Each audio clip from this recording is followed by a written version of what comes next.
ত্রয়োদশ জাতীয় সংসদ নির্বাচনের জন্য প্রথম ধাপে ১২৫ আসনে প্রার্থী ঘোষণা করেছে জাতীয় নাগরিক পার্টি এনসিপি।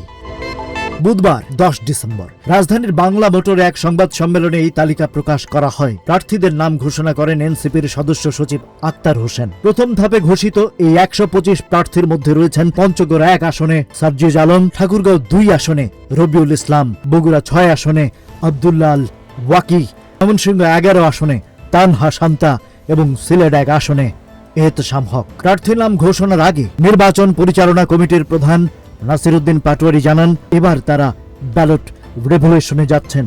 তিনি প্রার্থীদের দলীয় প্রতীক শাপলা কলিতে ভোট চাওয়ার পাশাপাশি নির্বাচনে অনুষ্ঠেয় গণভোটে হ্যাঁ এর পক্ষে ভোট চাওয়ার নির্দেশনা দেন।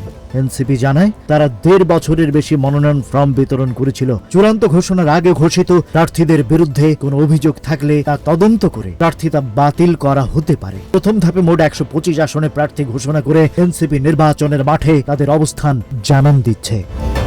Rajib Raihan, news flash 71।